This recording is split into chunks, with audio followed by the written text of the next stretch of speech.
thank you, everyone. So it's a small 1-hour session. It's only something that is going to be helpful as an intro.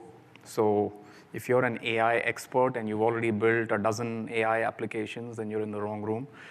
But our goal here today is going to be sort of talking about this whole wave of AI, how it's coming in and taking over our applications, but then also our internal IT use cases. And so we'll go through that whole process of understanding AI applications, how they are built. We'll look at a sample application, and then we'll get into the process of securing it. So that's the SecOps, MLSecOps piece around it. That's the agenda. So again, pretty straightforward. We'll look at what MLOps is as you compare it to DevOps. We'll go look at things like a sample LLM application. I'll publish on the WebEx room, I'll publish the GitHub repo for the application that we're going to build today. And then we'll flip gears and jump into threats. So we'll look at what the risks of introducing AI, specifically MLs and LLMs, are into our application landscape. And then lastly, if you've heard some of the keynote and things like AI defense and how we secure some of these things and introduce guardrails, we'll talk through that process. So the WebEx room, hopefully by now, you've gone through a whole day or more of sessions, so you know how to get to it. It's in the app. Just make sure you get into the room there and you can ask me any questions. And before I jump onto the next slide, I just want to highlight that this session is a bit of a proud moment for me. I know every speaker should be proud of their own content, but in this case, it's not my own content. This was content that was originally being created by one of my mentees, one of the guys I was mentoring. So there was a role reversal. The mentor became the mentee. Around a few months back, he came back and said, I can't travel. I was already doing a lot in AI security specifically, and he was like, can you take over my session? And it was it's always good to see the people you're mentoring come back to you and then they train you on something and make you capable of talking about a topic you don't do on a day-to-day basis. So that brings me to a little bit about myself. So I'm Indian, as maybe some of you can tell, but I'm not into spicy food or cricket, just kind of like the version of baseball that we play in that part of the world, or maybe it's the other way around. I live in Australia. I'm from Melbourne, and I live there with my family and not this crazy fellow. That's not my pet. That's my pet. Anyone knows this is a dog? Anyone knows what breed of dog this is? Any clues? Any hints? Australian Labrador. You're close. It does look like a poodle mix of some sort. Actually, this breed is an Italian water dog. They're called Lagotto Romagnolo. They've been seen as far back as 7 BC. This is a picture from 1400 AD. If I zoom in, there's the fellow there. They were used for hunting, and this specific breed died out, and then it was revived for truffle hunting. So mine's still digging up the backyard looking for truffles, not found anything. So as you can tell, I can nerd out into anything, right? Whether it's technology, dog breeds, cars, anything. And I think it helps being in the space that I am. I'm in the security group within Cisco, so I focus exclusively on security. I've done that for 23 years, and you can say I'm biased. I've been in Cisco for 20 now.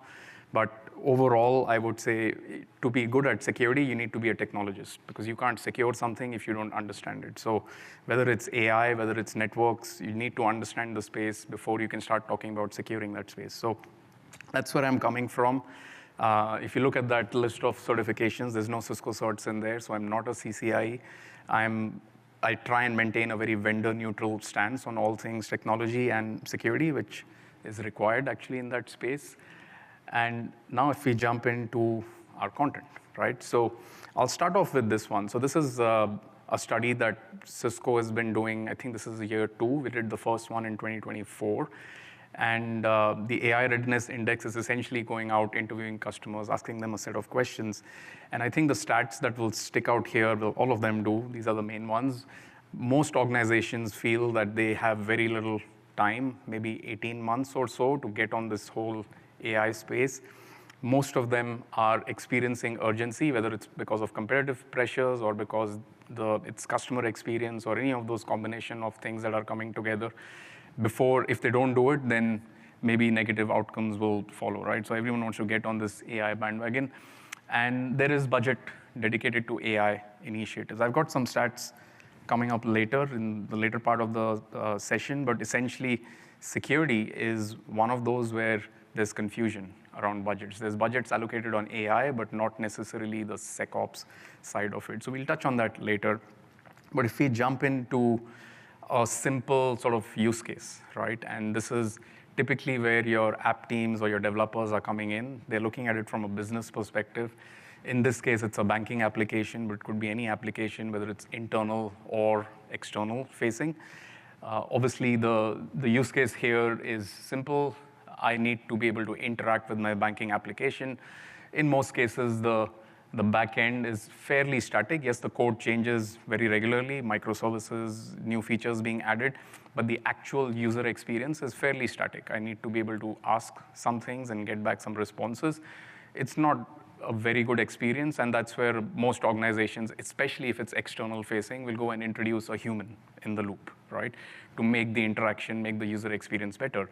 That increases operational cost, but of course, also maybe wait times, right? Because there's only so many humans you can hire to interact with your consumers or your customers. This is where the sort of the brainchild of the dev team, comes in, and let's bring an LLM into this whole conversation. And that's where the conversation changes, right? So now you have an LLM that the users are interacting with. Experience is good. There's no wait times. Maybe a human is needed much later down the path when the conversation gets more advanced. And in a lot of cases, this requires some context to be shared with the LLM. So as an example, so from a banking app, so I'm with one of the big 4 banks back home in Australia. They have a chatbot now on the application, and I can interact with it and tell it I'm going overseas, make sure my credit cards work, and it all works perfectly fine till I ask something which is completely beyond what it understands, and that's when it goes, would you like to speak to a human assistant? So that's typical.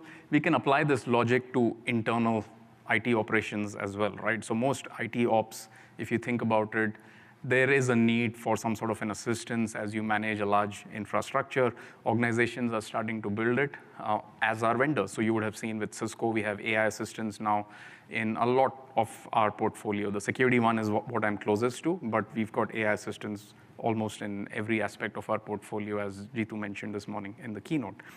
So this is where we need to apply this sort of world of MLOps. Anywhere there is AI, machine learning, or LLMs being introduced, we need to shift over from just traditional DevOps. I never thought I'd say those words together, but yes, DevOps in the traditional sense, which is very focused on regular applications, to applications that involve more and more AI. So if we jump into some of the details, let's just distinguish level set DevOps and what it means from an MLOps perspective. If you look at a typical life cycle, I'm sure everyone's seen this Fallen 8 before. The idea is that there's a dev team and the IT team works hand in hand with them as the application is being developed, coded, tested, all the way from planning to deployment, operation, and monitoring. There's an IT team involved alongside them, and they're doing or helping them do the ops process. And so that's dev and ops coming together. Infrastructure is stood up dynamically as the application spins up, spins down, different components come up and down, and everything's sort of working in sync. Now, if we move this to our world of introducing AI into these applications, this is where some of the other things become interesting. It's still very similar, but now there are models, AI models to deal with. You need to help ascertain the developers, and I'm sure they're not coming to you, they're making these choices themselves at this point. What model should you use? What data should it be trained on? Because that's all business driven. But there are operational and security implications to some of those decisions sometimes. So probably being involved earlier in that planning lifecycle makes sense before that model becomes so embedded that it's maybe difficult to pull it out. From a data perspective, there are multiple different techniques on how this data may be brought in. But again, there are implications of that. There's probably intellectual property or data leakage issues which we need to think of early in the life cycle. And then, of course, once those decisions are made on the dev side, from an ops perspective, we need to think about how these models and this application is actually served. So that's the deploy equivalent, where you serve these models through an application and then continuously monitor them. Now, the big difference between applications and ML or AI-based applications is the fact that code is relatively predictable. You wrote it, you understand how it's going to work, you can debug it. With AI models, especially LLMs, there's a lot of unpredictability. You never know which way they go. The data changes over time based on their interactions over time. They learn and change and adapt. And sometimes you may just want to reset and bring it back to the default state, or maybe introduce some guardrails because it's drifting and doing things which are not what you'd expected originally when you put it in. So the monitor piece is very critical in this whole life cycle, especially when you're introducing that level of unpredictability with LLMs. If we now sort of then define MLOps, it's essentially three things. It's the DevOps process, which was always there, but now you're introducing things like model ops and data ops in that equation. And we'll talk through each one of these, but essentially, if we look at the big picture, DevOps, we know what that is, we've covered that, but now the DevOps piece needs to account for that model. Model ops is where the actual training of that model comes into play and the actual serving or deployment of that model. And a very critical piece, which is where you'll see a lot of platforms like SAP Databricks and all, is the actual data ops. How do I bring the data in? How do I make it available to my model in a way that it understands? That's all the data ops side of things. So if we jump into each one of these individually, let's start with data ops. Typically, from a data perspective, we need to think about how it's going to be consumed, right? So the input could be in the form of a pipeline. Maybe it's log files. Maybe it's an internal use case. You're just feeding a log file somewhere and you want to figure out or do something with those log files. It could be some sort of an API endpoint, internal or external to your organization, or it could just be links that you're feeding it in, which is documents over the internet, right? In our application, it'll be the third one, documents over internet, but there's various ways your data may get ingested, right? Now, it's not as straightforward as just feeding into the model. Typically, when you ingest some data, you may want to clean it. So if we sort of go after that example of log files, maybe you're only interested in certain types of logs. So IPv4 logs only, I don't care about IPv6 logs, as an example. Maybe your environment doesn't have any IPv6. That's contestable. I'm sure it's there. But that's something you don't care about in this case. There might be also other things that come with that data. So in this case, if it's raw logs, there's other warnings and alerts. I don't care about those. So this is the level of sort of data cleaning, because you don't just want to feed everything in. A lot of models have a cost associated with it, the number of tokens, CPU, GPUs, from a sort of a consumption. So you want to limit it down to what you actually care about. Then comes the process of actually converting that data into a format that is understood by these models. So you can't just throw a table at it or a link at it. You need to be able to parse out something, clean it, yes, but then convert it into maybe JSON, which is easily consumable by that model. So that's the pre-processing piece. And then finally, we sort of jump into our DevOps space, right? So this is what changes on the DevOps side when we're looking with models. So the first thing we need to understand is the interaction between our application and a model. Let's say it's a model, a foundational model, or something on AWS Bedrock, or otherwise. There's different ways this interaction could happen. It could be an API call. We need to think about what the prompt is going to be, and we'll cover system prompts as well, how these documents are ingested and exchanged, and then we need some memory, right? We need a history of conversation. You may have some limit on how far back you want to go in time, and also how much you want the algorithm to learn and adapt from past conversations. If we think about this from another perspective, there may be different models which are good at different things. So you may end up in a situation, which happens in a lot of cases. There are some models that are good at certain things, like language generation, and there are other models which are good at doing something else, like embedding or parsing data or doing something else, right? And so we need some sort of a modular approach for this interaction to happen. Also, modular equals I can, at a later point in time, swap over to another model, right? Which may be necessary to make your application model agnostic. And so if you look at these sort of approaches, what we want to think about is a simple way of stitching these things together in an agnostic way. And this is where a tool like LangChain comes in. So the idea with LangChain is it's an integration layer that allows us to stitch different elements together, maybe also different models, but then also pipe across different types of data and bring it into our application and hence the models. So again, this is the theory. So we look at the practical use of this in an application that we build. But if we look at another sort of concept here, it's the fact that with these AI-based applications, you may be doing something very simple like an automation with some LLM attached to it, in which case the LLM is just doing language generation and all the code which is there, all the reasoning that's there is in that code, right? The LLM is not really doing much there. But you may have a situation where this linear chain of events requires some higher level thinking, some reasoning, some logic, some orchestration. That's where things can get nonlinear. You want some things to move across different steps, go back and forth, and it's not just a sequence of steps, which is what typically an automation would be. So in this case, there may be a higher level LLM, an orchestrator of these lower level LLMs, and each one is doing a separate function. And that essentially brings us to how do we share information across these different agents, right? So this is where we want to look at how is context shared from one to the other. What if one part of that flow is skipped, right? And then maybe at some other point we come back to it. How is this data going across and moving across all of these?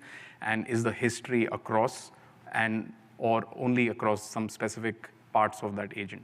So this is where what we need to think about is agents and orchestration of those agents. So this is where a framework like LangGraph comes in. So this is again part of the LangChain toolset.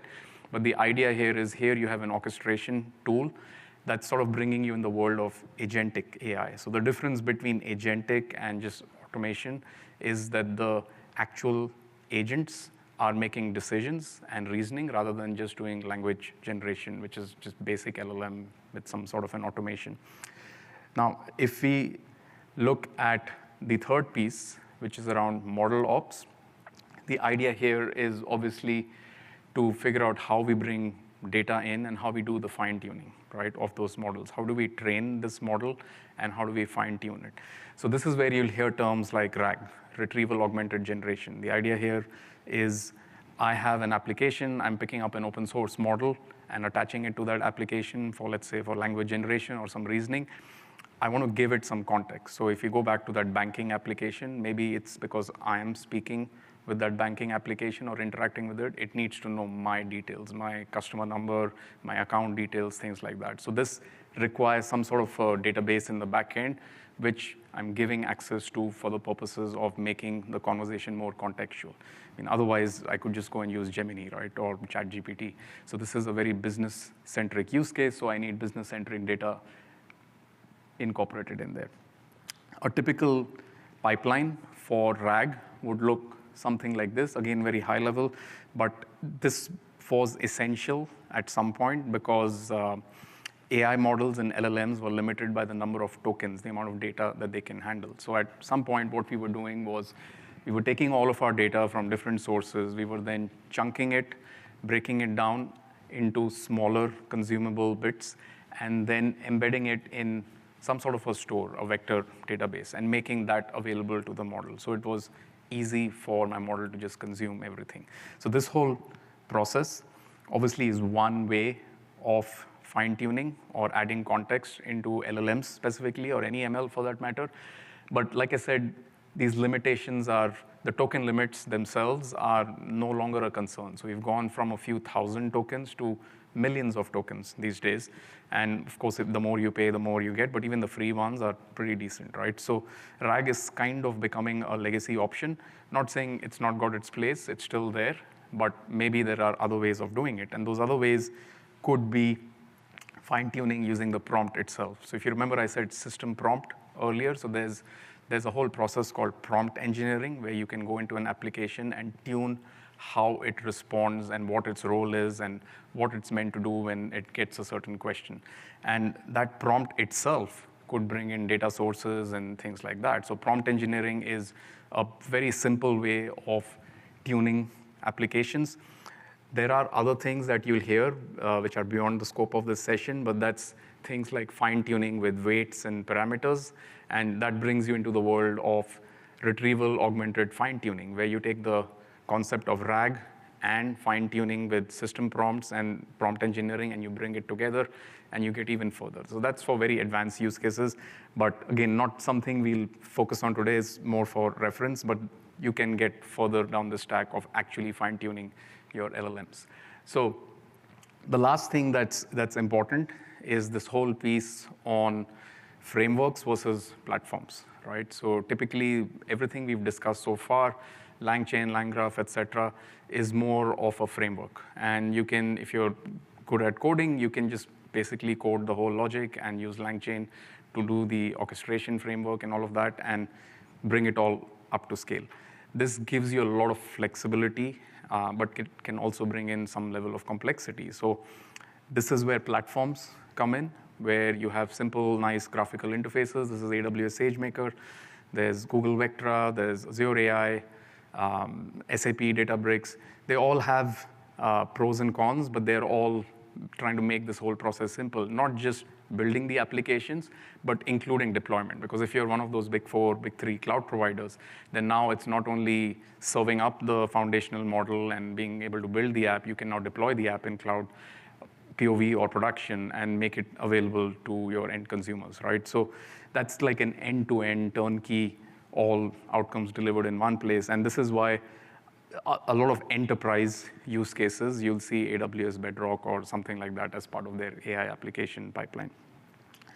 So let's skip over into a sample LLM application. Everyone here with me so far? All good, right? Straightforward stuff, hopefully. So we're going to build an example use case. So this is not a business application. It's going to be an internal application. It's an IT ops use case. And because I'm in security, I picked the security example, but could be anything. The idea here is I've got a security administrator, a SecOps person, and they're interested in taking their firewalls and upgrading them to a certain version. Now, they don't know if there's compatibility issues, if the hardware supports it, if there's, in the world of firewalls, there's a management platform. What happens to that relationship if I upgrade one versus the other? Which one should I upgrade first? There's all this sort of complexity, right? You can add more to it by saying that, okay, I could ask this question to the Cisco AI assistant, sure, right? So this is assuming that doesn't exist, right? But let's say you had an internal CMDB with all the version numbers, all the hardware, and all of that. Maybe linking that and bringing that into the flow as well so that the LLM or the application in this case is aware of your internal architecture, your internal environment, right? So that's the sort of the application that we're looking at. Now, the goal is pretty straightforward. Users, administrators should be able to come in, ask a simple question about upgrade. I want to go to this release. What should I do? And the application and the LLM hence should be able to come back and give them some suggestions and some direction on where they want to go, right? Obviously, this requires some context. In this case, we'll keep it simple. We're not going to link a whole internal CMDB or something and parse things out of there. We'll just look at documentation, refer to that documentation, and then come back and give a response to the user on whether it's compatible or not, right? So very straightforward. Now, if this was a production-grade application, we talked about RAG before. What you do is on the other side, you see here, what we're doing is we're looking at the Cisco documentation and links. We are chunking and embedding and bringing that data out, just like we talked about in RAG. And then we are putting it in this vector database, right? And then we are making that database available to our application. From there, we have a chain orchestrator. So every time a query comes in, it stitches that in the form of a question. So the prompt becomes the question that goes into an embedding LLM. the job of which is to find similarities with our database. So everything that we've chunked and put in our database from Cisco documentation is being compared against what the question is. Is the user asking about the management platform? What sort of keywords are they looking for? Is it the firewall itself? Is it power supplies? What are they after, right? So we take all of that information and compare and contrast with what we have in the database, return the relevant documentation back to another LLM. In this case, it could be the same one. I'll sort of get to how we are doing it. And then we give it a template on how it should respond back, right? And then it responds to the user's query based on that information it got back and generates a response, right? So there's language generation, there's some reasoning going on. This is ideally what a production sort of grade simple application would look like. Now we took some shortcuts, so we made it simple. So in our case, there's only one LLM. We're going to use OpenAI in here, which will do the question and response generation. So the language part is handled there. LangChain is what we are using in our application to sort of orchestrate and stitch everything together. And then in the back end, what we're doing is instead of doing embedding and chunking and all of that complexity, because we don't have a CMDB or anything, it's just Cisco documentation, we're using some tools. So basically a function that converts those tables on the Cisco compatibility documentation into JSON so that our LLM can consume it, parse out whatever is necessary, and send it back to the user. So it's very simplified. Now you could think of this if you're thinking agents, agentic, as a single agent application, right? It's not quite just an automation with some language generation on the side of it, because we're not putting all the logic in the code. We're getting the LLM, in this case, to reason and come up with some of the reasoning and logic and what to respond with, right? So it's not just take something like my expense reports and tell me how much money I spent or something. So it's not just language generation, is doing something more than that. So this could be a single agent, although the lines are a bit blurry, but this could be an agent that's part of overall agentic architecture as well, where you have a CMDB database hooked up, you've got different types of interactions that users can have. You may have a schedule or an API-based trigger, not just a conversation-based trigger. So there could be a lot of other things going on, but it's got all the bits and pieces for sort of making this part of a proper agentic sort of application. Now, if we start looking at some of the code that we've got in there, so you can see here I've got, yeah, go ahead, question.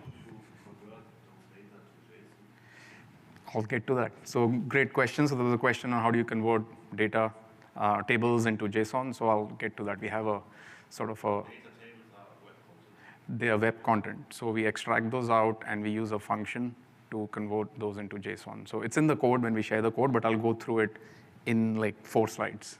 You're like 2 steps ahead of me. So here I've got LangChain in here, right? I'm going to zoom in so we can see. And that's essentially trying to orchestrate and stitch our chain of things that need to happen together. The model that I'm using is GPT-4o Mini, so just a small, simple model. This is basically my template. So if I go one more, just change it up, right? So chat prompt template. And if I go here, this pipe that you see is the actual chain, and it's sending me to some tools. So there's a chat prompt template, how I want the interaction to happen, and the tools. And the tools, to your question, is what's doing that job of taking the data, parsing it, converting it into what we care about, tables to JSON, essentially, right? Now, if you look at our knowledge sources, these are just links. So there's a few that we chose. So that's the type of questions we want to answer. Management center compatibility, firewall compatibility. It's looking at different, in Cisco, we have more than one firewall, surprise. If ASA is firepower, different models. So it's looking at all of those compatibility guides, right? And it's not just going straight to the model, but what we've done is we've put these as knowledge sources in the code. So here's the URLs. Right in the code. And this part, the line above, is calling some of those tools, right? So I'll go through the tools next, but basically there's prompt engineering, which is telling us which tools to use, and then the tool itself is doing the data conversion, right? So if we look at our tools, that's basically doing the job, right? And the exact function we are using will come up next, but here in the code, this is the tools, right? You can see all it's saying is depending on what the question is, if it's about the firewall, use this function. If it's about something else, use this function. So the function stays the same. And there's 4 different tools because we have 4 different knowledge sources in this case. And each one of them is using this function called beautiful soup. And the job of this function is to take the data from the HTML, parse it, and then convert it into JSON. So that's the exact function in the tool we're using. So we have 4 tools, each one's using the same function, which is beautiful soup. And those 4 tools are called using what I'll show you next, which is the actual prompt. So the prompt is doing a few things. The job of the prompt is to tell the system what its role is, what data it can ingest, how it should give the output, like the output should only be like 100 words or something along those lines, which you'd see down here. And here we are telling it, what template to use for the chat prompt. And the list of URLs is this one, comp URL, that we had all those URLs in before. And then the other piece in here is, if I zoom in here, if the tool name starts with FMC, kindly use the URL ending in management center. If it's firewall, use this one, threat defense, ASA, so on and so forth. So basically in the prompt itself, you're doing prompt engineering and we're telling it which tool to use based on the name and based on the question that we are seeing, right? So once we get past that, this is the observability piece. So this is important from a monitoring perspective. You have like entire platforms like Databricks, et cetera, where you can do this.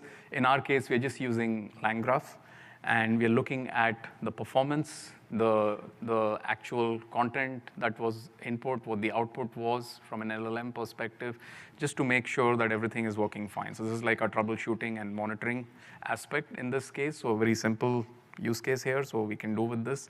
And now if we put our application together, you've got the actual LLM app in the middle, you've got LangChain, which was doing the actual orchestration. The model was GPT-4o Mini, fine-tuning with the system prompt and prompt template, so that engineering piece we discussed last. The context, right? In our case, we didn't use RAG, we just took the links in and converted it using that function, which is the main thing, which is the tools on top. It extracts and then does the table to JSON piece when it parses out the HTML. Now, we are not multi-agent, but we did use LangGraph. So when you just look at the code, we did use that in there, but it's more for orchestration rather than using multiple agents. It's just something that we introduced in there, more so because if you see here, we wanted to be able to monitor it, right? So Langsmith, and we use LangGraph to sort of give us that chain of events that we want to monitor and then put it back in here. So that's all there in the code, but the idea was to build something that is scalable down the line if you want to build this app for future sessions.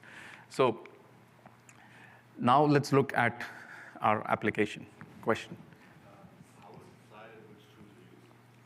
Does the user specify it, or is it done by the LLM? Yeah, so good question. So how do we decide what tool to use, or how, like, I'll give you the easy answer, right? We actually asked, we had a ChatGPT window open the whole time we were building this application, and it knew everything about the project we are building. So we were just asking it questions. What tool should I use to convert table to JSON? So it literally was that we didn't have to make any decisions. We were just interacting with an LLM unrelated to our sort of what we used. It was just chatgpt.com. It could be gemini.google.com. And it had information on the type of project we were building, so we were able to ask it questions. What function should I use? And it was like, oh, you should use beautiful soup. That will allow you to do this thing of taking links and parsing HTML out of it and then converting tables to JSON.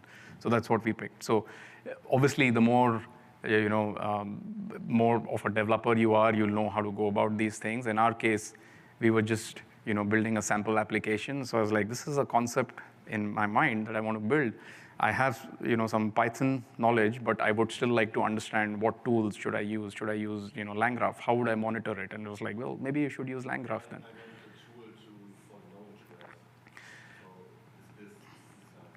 Right. So if the question is more around how do you choose what knowledge sources to use, that depends on the application you're building, right? So in our case, it was just the compatibility URLs on the Cisco website. That's all we were interested in.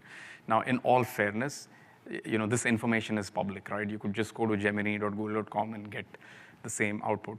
Where this app becomes interesting is if you enhance it to understand your internal environment. So where you don't have to go and ask the question, I am using this version, tell me if it's ready for an upgrade or not. It should be more along the lines of a new release has come out and I want to know if my environment can be upgraded or not. And then the application goes back, looks at your database, comes back and says, your environment has these firewalls, this is the hardware you're running, and this is what I recommend you should do from an upgrade perspective. So that requires adding in internal context. All we've done is added external knowledge sources. So internal knowledge would require more work, right? Building a whole vector database to pull information from a CMDB or similar.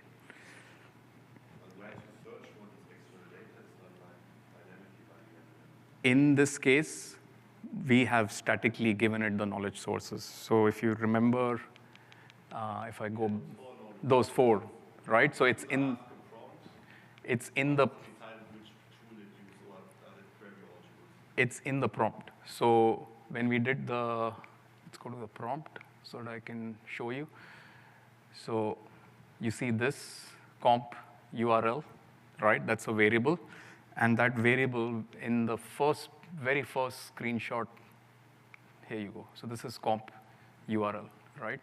The highlighted piece. So it's in there, it's in the code, and then that's a variable that we're using in the prompt. So we're doing prompt engineering, and we're using that to tell it where to get this from. So we're not doing actual RAG, we're just doing prompt engineering. And all those 4 URLs are always? They're static in this case. So they're static URLs, they're not dynamic in our case. But for a well-built production application, it would be go find the latest URLs for upgrades and compatibility, for example, right? Because these URLs may change over time, right? So we want to make sure if these are not dynamically updated by Cisco, we have to be able to find these. So maybe it involves a search, come back with the relevant results, and then populate this comp URL variable, and then use it in our situation, right? So that's a more sort of an advanced way of doing it. So now if we actually go and look at our sample application, very straightforward. I mean, we didn't build a web front end, so just on the command line, we're just going to ask it a question. Is this version, I want to upgrade my management platform to that version, is it compatible? How should I do it? It tells me that. I'm using a certain type of hardware. Is this version compatible with that hardware? And it tells me if it's yes or no. And then the last prompt is I'm asking about power supply. So I'm saying, that's the power supply I have. Can I use it with this hardware, this firewall or not? And it goes, no, actually the 9300 power supply cannot be used with the 4100 model. So it's doing what it should be. It's looking at our sources of knowledge and coming back with the right information, right? So now if we flip sides, that was just a very simple application. What's the security implications of this, right? So we talk about the model, right? The model could be in AWS Bedrock. I'm assuming most people think that that's a safe place to get models from. Yes, but all models inherit weaknesses from their actual, wherever they come from. So if it's GPT-4o, there's weaknesses in ChatGPT. If it's Llama or Adapt Llama, there's weaknesses in that as well. They're all sort of vulnerable, right? But it could also come from a repository, in which case maybe there's less trust in what repository, Hugging Face, or wherever you get it from. Typically, these models are trained on public data, so you don't know. It's a bit of, it depends. That trained model, like with prompt engineering and everything, typically has a lot of guardrails removed. In fact, there are no guardrails. The onus is on you to add those guardrails back. And the guardrails themselves may not be very good to start with. So I'll show you a demo or two of the popular ones out there and how they break. That production-ready model is then served to a user, and then, like we said, there might be some RAG or some fine-tuning with some contextual data added into that process. Now, if you overlay security threats on this, you'll see things like the model itself may have a backdoor embedded in it, right? Or some inherent vulnerabilities. The public data, there's a high chance there's data poisoning, which could then lead to your trained model hallucinating, especially if there are no guardrails in your trained model, then there's a high chance that it's going to be vulnerable to things like prompt injection, data extraction. The user obviously is unpredictable vector in there because the way they interact with your application, do they have malicious intent? Is it that they were compromised? If it's an externally exposed application, then you obviously don't control that end user. You don't know what their intention is when interacting with your application. And there is a chance that they could poison your actual algorithm, right? Because LLMs are not static. We said they're dynamic, they can keep changing, they can learn. And if you don't reset it, it may learn from its interactions with others and maybe even poison some of that data or poison the responses it gives back to other users based on those malicious interactions, right? So essentially what we're saying is there's a lot of safety and security issues, right? So these are all, there's hate speech and all these safety issues, and then from the security side, there's a possibility that data might get leaked out. There's a possibility that someone could steal something from your environment, some intellectual property, so on and so forth. If we look at some examples, so this all works. If you want the prompt, reach out to me, I'll share it with you. But this is a prompt injection I recorded last night on Gemini. So ignore my clumsy typing, but that tells you that it was real, it wasn't fake.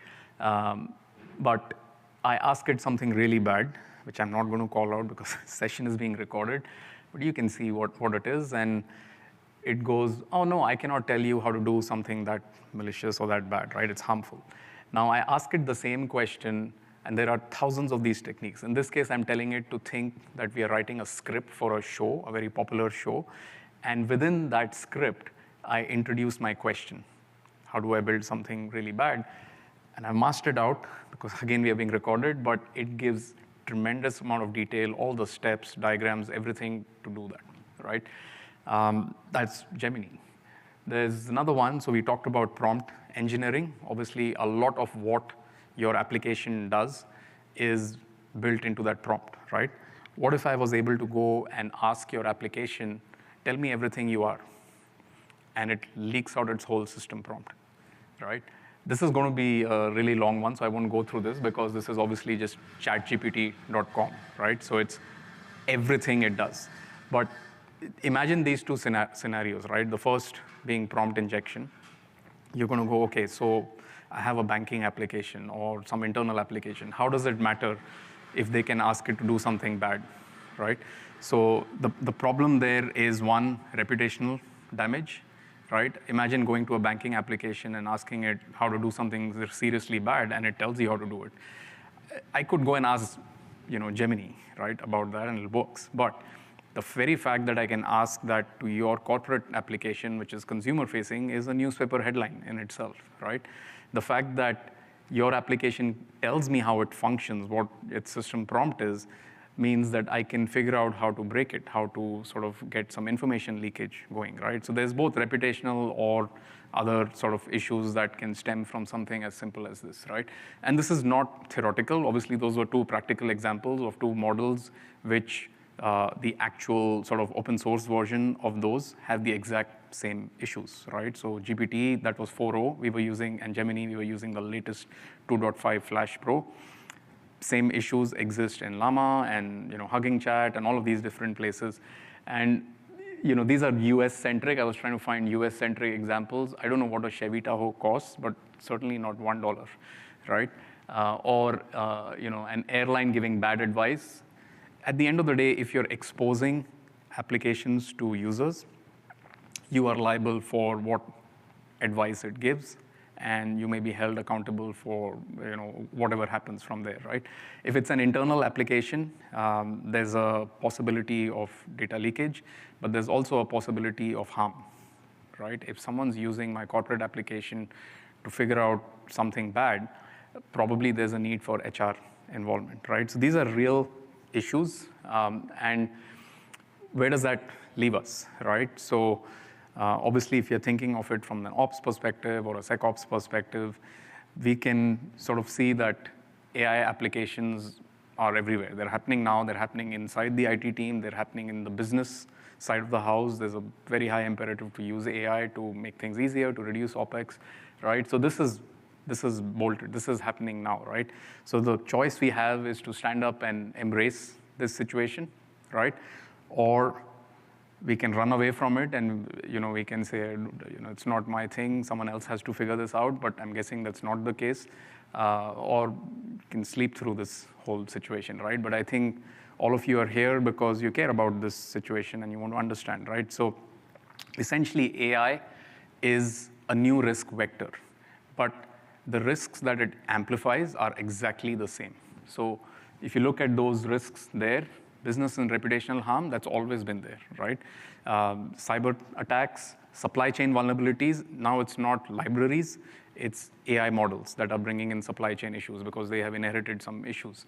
The compliance thing is, we all have to deal with it, right? There's auditors, they want to make sure our code is compliant. In this case, we want to make sure our models are compliant, right? And so essentially what we're saying is there is a need for MLSecOps. So around that whole pipeline that we talked about with data ops, model ops, and DevOps, now we used to think of DevSecOps, now there's MLSecOps that we need around this whole thing. The things we want to do is understand the model itself that our developers are choosing, right? We want to understand if it has some inherent issues. Once it's fine-tuned, what guardrails are there or gone. We need to understand if there's any adversarial attacks that it can be sort of hacked through. And those are all sort of things which are already being mandated. So regulations, I think, are like the bottom.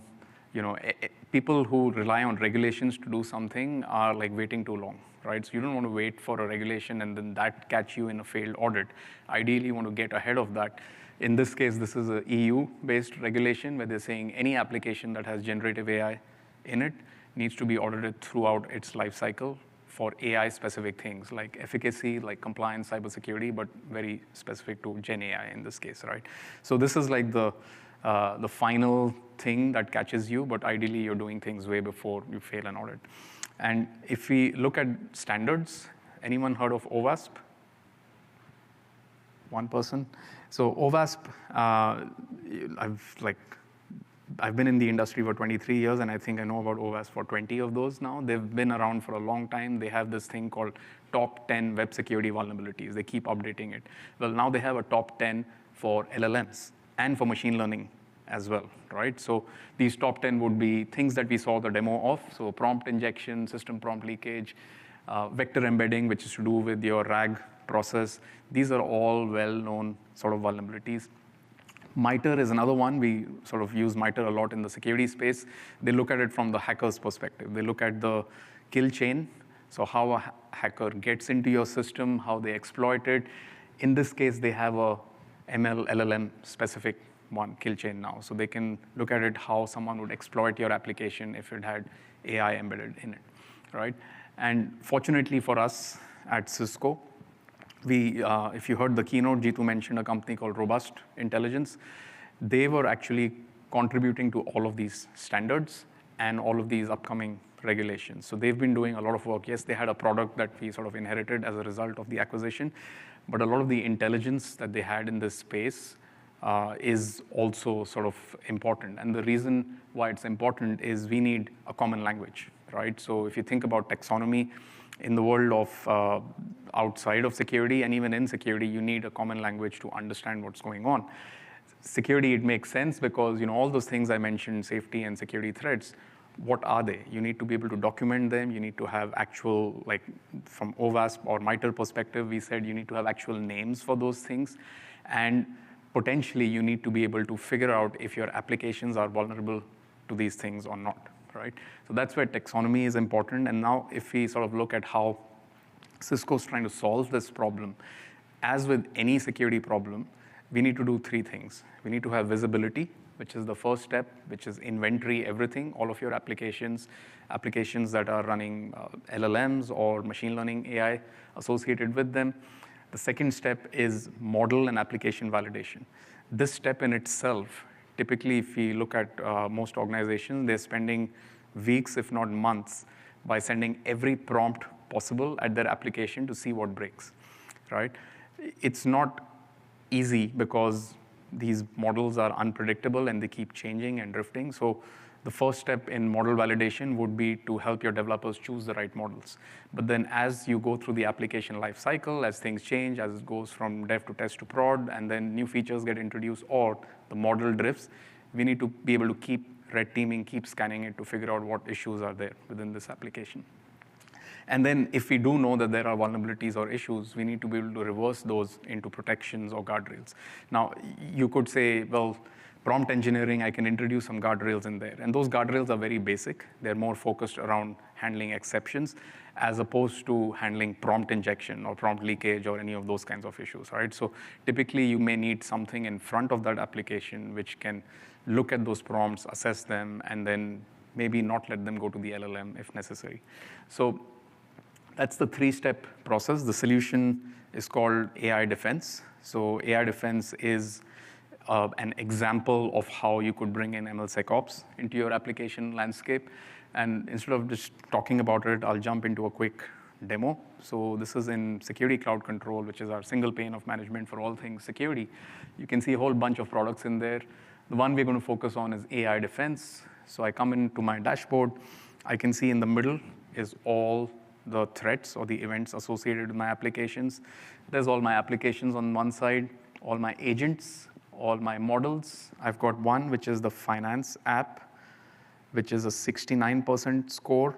And then on this side, this list is essentially all the outbound. We'll talk about shadow AI as well, because that's a thing. But essentially, it's bringing all of that information in one place.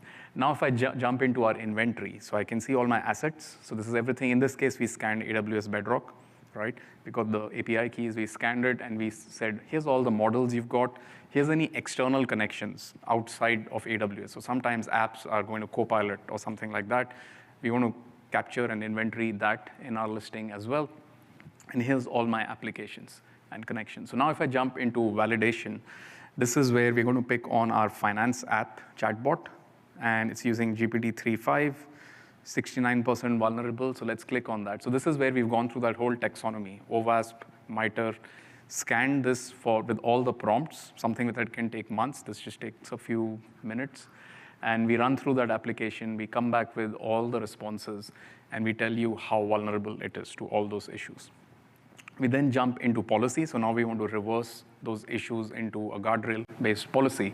And the things we're looking here are prompt injection, code detection. I don't want code going in or out. All the PII, so whether it's healthcare or PCI or identifying information. And then lastly, the safety guardrails around hate speech, so on and so forth, right? And then if I have a policy, whether it's prompt response or both, monitor or block, I'll start seeing eventing. So let's filter by finance app. Let's look at some of those events that are being generated. Here's the first one, which is a safety issue. So just like the validation, if I click on this, it tells me what the prompt was, something really bad.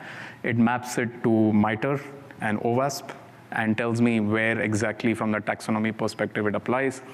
If you jump into another one, this has got a safety and a security issue. So here you can see safety, what standards it applies with, and privacy, right? MITRE, OWASP mapping for sensitive data leakage. In this case, it was a social security number that was being leaked out. So essentially, that's one place to bring in all this information. So that's AI Defense. Now, we've done some work with ServiceNow and other sort of industry partners, as well as with Splunk. Splunk is now in-house for us to sort of bring this information into all those places, be able to automatically raise tickets, give you a view overall across your organization, what's going on. But this is the security side of that lens, right? The other piece, which I briefly mentioned, is shadow AI. So you may have users now trying to impress their boss or write better code, write better documents, all sorts of use cases, right? And there's, I think, it's great because it frees up cycles and you want to do things faster, just like how we wrote some of this code for this session. But at the end of the day, if you have people going out, shadow AI, right?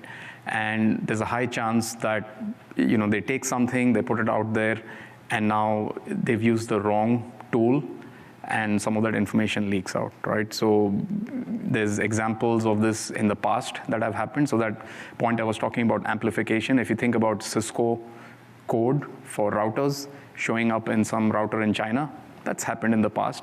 With AI, it's more amplified. Imagine a developer taking our code for iOS, putting it somewhere in the hopes of improving it and impressing their boss, and maybe they use DeepSeek, and now it's in China, right? So that's a real problem. So shadow AI is probably the first thing to keep in mind, people going out because they do not have an internal recourse, right? So in a lot of cases, like in Cisco, we've done this. The first thing organizations do is build an internal alternative so that people don't go out and do this, right? And basically get some models, whether it's Copilot or some other option, so that users can use something internally. And then, yes, they morph it into an internal application hooked up to HR databases. So they make it more contextual and more relevant to internal. But the very first use case is to prevent this from happening, right? So the way we do this is through our security services edge. I won't go into details of what that solution is, but secure access is the product. And essentially what we have to do is reverse the direction of that engine. So for the first use case with AI defense, we were looking at inbound, traffic coming inbound to my application, and I put all those guardrails around it. In this case, I want the same visibility and guardrails, but on the outbound. So if I look at, in this case, Umbrella, which is the small agent running on the endpoint. So that's essentially taking traffic, sending it to a cloud-based proxy in secure access. The user tries to do the same thing, something malicious. Now, in this case, ChatGPT would have blocked it because it's a very basic query. I'm not doing prompt injection or anything. But the actual block that you see is different because it happened through the web proxy in this case and not through. So we analyzed that conversation. We looked at the intent of what that question was, and we blocked it. So if you go in the tool itself and look at our monitoring under data loss prevention, so the first thing obviously would be block all unsanctioned. But within sanctioned, what is the query? And we can see here it's ChatGPT. That's a rule that got fired, which is AI guardrails, and the fact that it was blocked. And I can go in and see the prompt and the response. In this case, it was blocked, so there was no response. And then if I generate sort of the policy piece in the tool set as well, it's what you would do on any web proxy. You'd block shadow AI. But specifically on data loss prevention, you'll see the guardrails are very similar. So if I go and edit my guardrails in here, you can see that I'm doing the exact same thing. So let's click on this one, and you'll see I have the same privacy guardrails, prompt injection, code detection, as well as safety guardrails. So all those three that we saw on the inbound, we've just reversed the direction of that, and now we're enforcing them on the outbound for generative AI applications. So that's a category in there that we are blocking. So if we bring it together, that's the sort of the engine that we acquired from Robust. But what we've done is we've incorporated it in our portfolio. So it's not a bespoke additional capability you need to go and get. It's incorporated in our firewalls, cloud firewalls specifically on the inbound, and in our cloud-based web proxy on the way out. So any traffic that goes through it gets assessed for these issues, right? So that's essentially all of that coming together. And it's all sort of powered by that threat research that team's doing. Anytime they keep publishing a lot of research, but DeepSeek and Llama and all of these every time there's a new version that comes out, they run it through all these issues, they figure out how to break it, and they publish that research. But that research is what then powers some of this productization eventually, right? And this is also the same team that built that open source foundation model. So this is a use case from a security perspective where we've now put out, Jeetu talked about this today, but we've put out a small model very focused on security, which can be used across the SOC. So that use case that we had, imagine if that was a SOC use case, you wouldn't use GPT-4o Mini. You could use this, which we've put out in the open source space, which is only focused on security. It's a small 8 billion parameter model.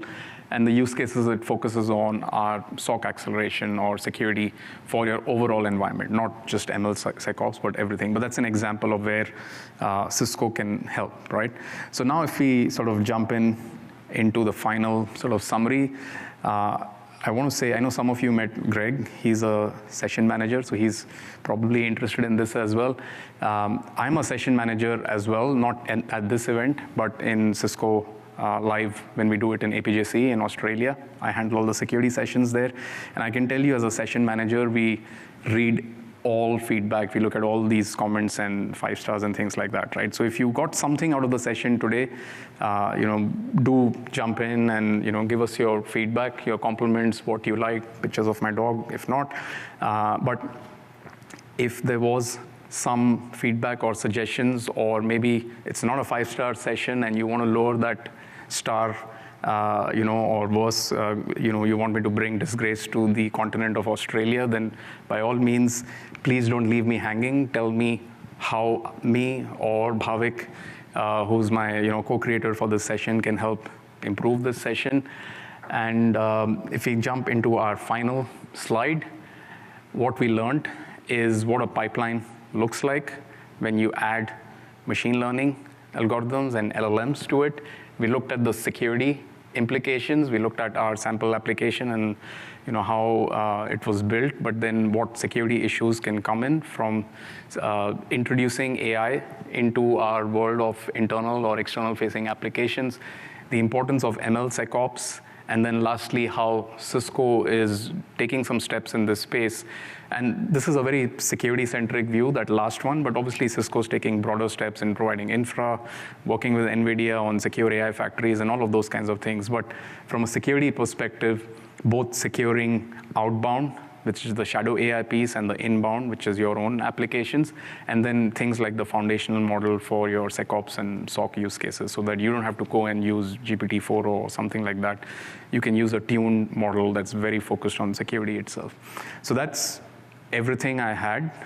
We are over time, so I'm here if you have any more questions. There's some references in there, but thank you very much, and have a great rest of Cisco Live.